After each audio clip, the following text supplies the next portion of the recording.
First up is a presentation by Ryan Tucker and Hanisah Hassim, who are second-year graduate students in the Communication and Journalism Department at the University of Wyoming. The title of their presentation is Difficult Doesn't Mean Impossible, Using Film as a Vehicle for Engaging in Critical Discussion. Please help me welcome Ryan and Hanisah. Can you guys hear me? Yeah, awesome, perfect. All right, so as Scott just said, my name is Ryan Tucker. This is my partner, Hanisah Hassim, and today we're going to be presenting our project titled Difficult Does Not Mean Impossible, Using Film as a Vehicle for Engaging in Critical Discussion. So, for an overview of today's presentation, if this wants to work. Ooh, maybe if I turn it on, that'll help. All right, yeah, so overview of today's presentation. First, we will go over the motivation/purpose. From there, we will talk about the scope and the hope of the project. Third, we'll look at the film that we chose for our study and kind of why we chose that film, as well as providing a brief synopsis. Spoilers ahead, so just going to tell you that right now. Fourth, we'll talk about our definition of critical thinking, because you'll hear us bring up that term a lot throughout the course of today's presentation. Fifth, we'll go over our study, which was a focus group with the movie we chose. And then sixth, we'll talk about our key takeaway. So starting with our motivation/purpose. So we had kind of one overarching motivation and a purpose that I would say is twofold. So our motivation was quite simple. For a lot of people, film acts as a gateway to engaging in discussion, right? Film is entertaining at the end of the day. Doesn't matter how deep or not deep or how surface level that discussion is, when things are entertaining, we often feel inclined to talk about them. So we said, okay, let's use film. What's our purpose? Like I already sort of alluded to, it is twofold.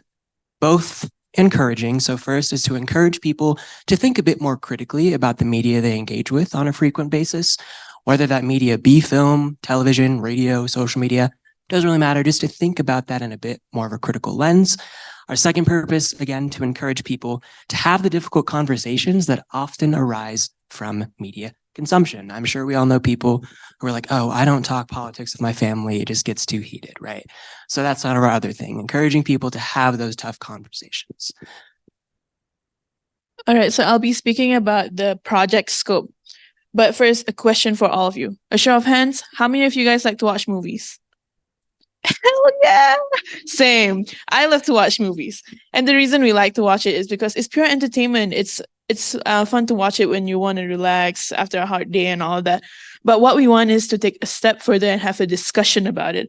So we want people to talk about what they felt when they watched the movie, how they thought about the things that were talked about in the movie. And then after we have these discussions, you usually have a realization. Because people want to make connections. The more you talk about how you feel and how you thought about it, the messages that came up in the movie, people listen to it and they're like, oh, maybe I never thought about it that way. So that's when you have all of these realizations. But the project's hope, what we want, is action. After you have these realizations, think and reflect about them. You are more aware of issues that are happening around you, and we want that to spur into action. Okay, so what is the film that we chose and why did we choose it? For the showing that we ended up undertaking for our study, we chose the 2017 horror film Get Out. If you're not familiar, it is the directorial debut of Jordan Peele, famous from his Comedy Central days with the sketch duo Key and Peele. Directorial debut, it's a horror film. Why did we choose it? Well, honestly, it's rife with race-specific social commentary. It includes a predominantly Black cast, right? A lot of social commentary to be had. However deep you want to go, you can go there. So it's pretty easy to have those conversations and get more critical as a discussion unfolds.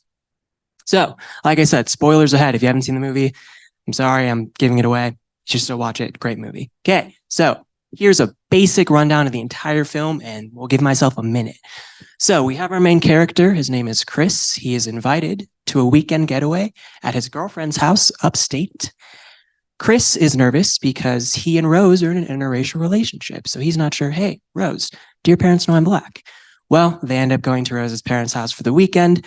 Some hijinks ensue, if you will. Some things unfold. Chris feels a bit awkward. Rose's parents are trying their best on the surface, but they're making their fair share of microaggressive remarks toward Chris. Well, we later learn, and it is revealed, that Rose's family has been abducting Black people and replacing their consciousness with the consciousness of wealthy white people. So we have a lot of sort of that idea of, right, bodily autonomy specific to Black Americans and things like that. So that is a synopsis of Get Out. Like I said, spoilers, but watch the movie. It's a really good movie. So what is critical thinking? You've heard us say it a few times throughout the course of this presentation.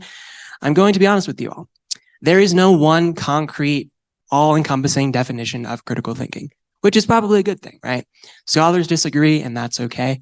So we figured, how should we go about defining this? And we figured the easiest way to do that was to just take the definitions that we thought worked the best and combine them.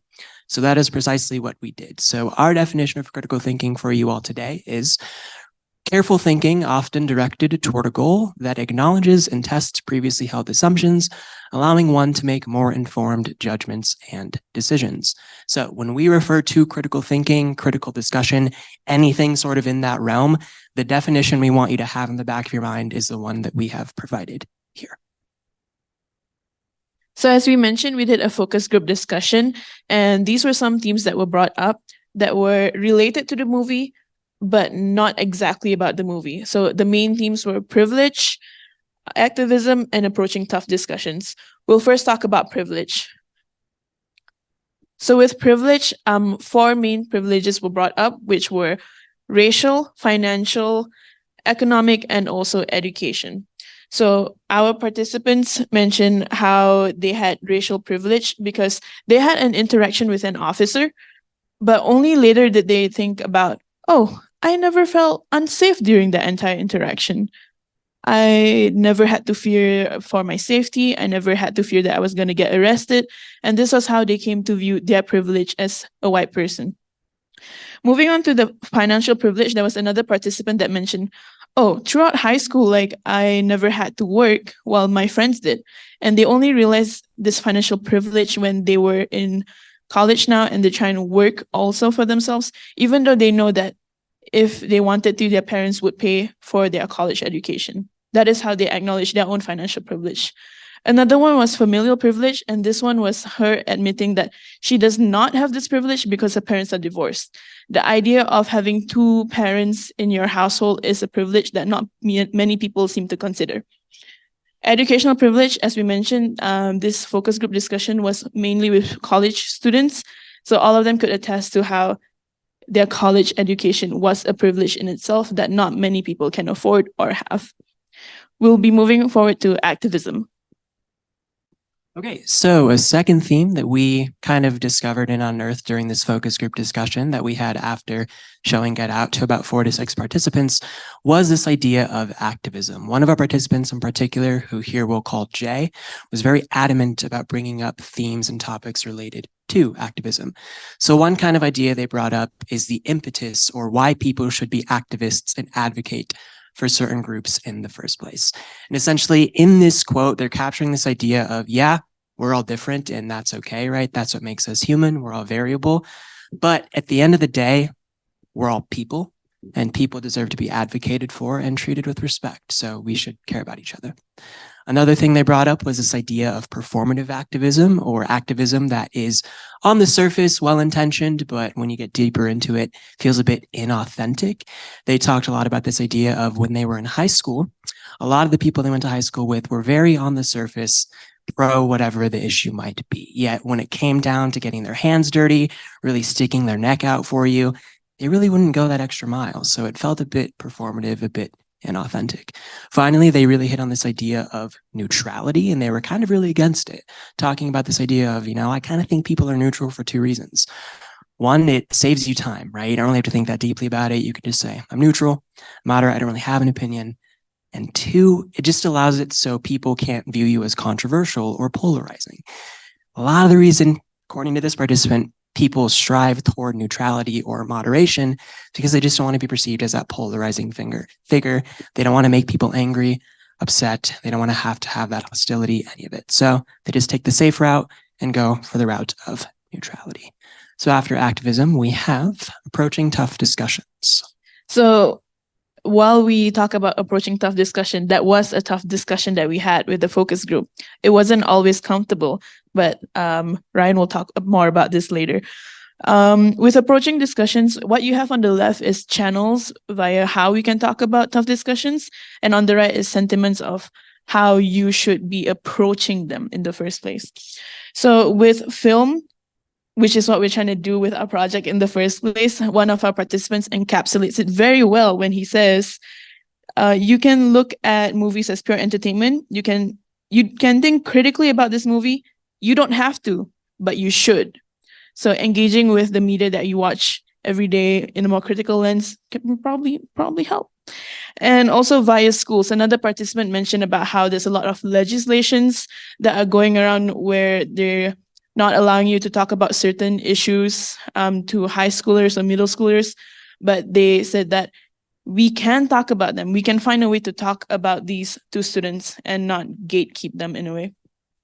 When we talk about the mindset of approaching these tough discussions, inclusion was a big thing, because one of our participants mentioned how when we have these big discussions, the people that it's about, the people who are marginalized, are not even part of the discussion. And we should include those people because it's about them. We should have their voice in it. Another one is about open-mindedness and how you should put yourself in someone's shoes, not take over their shoes, but just put yourself in their position. And they said, I think humans have a tendency to be loud, and the loudest one wins. But I think you gotta take a step back and relax, put yourself in someone else's shoes, and just imagine if it was you. So not just listening to what the loudest person is saying, but also thinking critically about what they're saying and what is not being said. Another part is common ground, where this participant was mentioning how we shouldn't enter these tough conversations antagonistically. Talk to each other, find some connection, find a common ground, and then that's where we want to start learning from each other, because we are trying to understand where we're all coming from. Ryan will tell us more about how to approach these tough discussions in our opinion.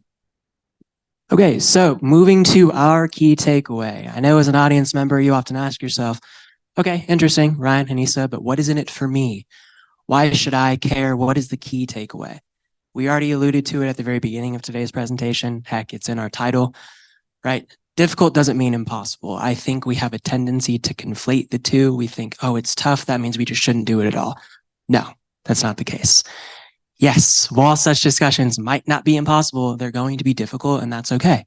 And I would argue, and I'm sure Hanisah would agree, that it's often through difficulty, through overcoming adversity, whatever that adversity might be, whatever tone or shape it takes, overcoming that often leads to growth, whether that be for better or for worse, it's still growth. So we tell you, right, have these critical conversations, have these more thought-provoking discussions. Great, we could just end it there, but we figured we want to give you some steps that we think you can take to have these conversations, because at the end of the day, right, what's in it for you? So we kind of laid out 5 steps. Now, full disclosure, ours are specific to post-film. So let's say you just watched a really, critical movie like Get Out and you want to have that kind of conversation, but we still think these same kind of steps and principles can be applied regardless of the medium that they're coming from. So step 1 is to establish the film or whatever else it is as the anchor for common ground. This is huge. Step 2 is to enter the conversation, or in our case, the post-movie conversation, open-minded, not looking to be an antagonist, not looking to rip people apart, but looking to listen and to hopefully learn and grow. Third is to actively listen throughout. This is a big one, especially when we're talking about those more contentious and controversial issues. It's really easy to look for ways to pick our opponent or the opposing party apart. But when we do that, we're not listening to what they're actually trying to say. We're not trying to understand. So actively listen, and before you reply, try to rephrase what they said, summarize it back to them to make sure that you actually understand what they're saying before you try to bring in your own point. Fourth, if things grow heated, which they very well can, refer back to your anchor, right? It's your point of common ground. For us, it was the film. At no point would I say the discussion we had with our participants was it easy, but we had that anchor of common ground being the film. Things start to get upsetting, heated, whatever it might be, refer back to that anchor. Finally, after conversation, take time to reflect on both the stance of yourself and the stance of the other person or other people. I think we would both agree in saying that this is an extremely important step, right? It's easy to come away from these conversations flustered, angry, whatever other synonym comes to mind. But what's more difficult is to take the time to sit down, really ruminate and reflect on what you talked about. Why did I feel the way that I felt? Why did the person I was talking to feel the way they felt? Really sit there and think about it. And who knows, you might come to the same key takeaway as us, that difficult does not mean impossible. So with that, Hanisah will conclude. So we go back to scope and hope. So our project scope with the focus group discussion ended with realization, where we wanted them to take time and reflect about what was being discussed after we watched that movie. But what we hope is that as more people listen to each other, as we are more exposed to ideas and social issues, hopefully we become a more cognizant society that is mindful of things that are going on around them. And hopefully it will spur into action for activism. And we will go through the review. In case you forgot what we talked about today, we talked about the motivation / purpose. We talked about the scope and hope of the project, the hope of which Hanisah just hit on one more time there for you. We talked about our chosen film of Get Out. I provided you a brief synopsis, provided some spoilers. Again, watch the movie, it's really good. We provided our definition of critical thinking, not all encompassing, but we thought it worked well for the purpose of what we're trying to do. We talked about our study with that focus group, and then I hit us up with that key takeaway. So again, our message for you all, difficult does not mean impossible. Have those tough conversations. Who knows, afterwards you might grow, mature, and become more open-minded. Thank you.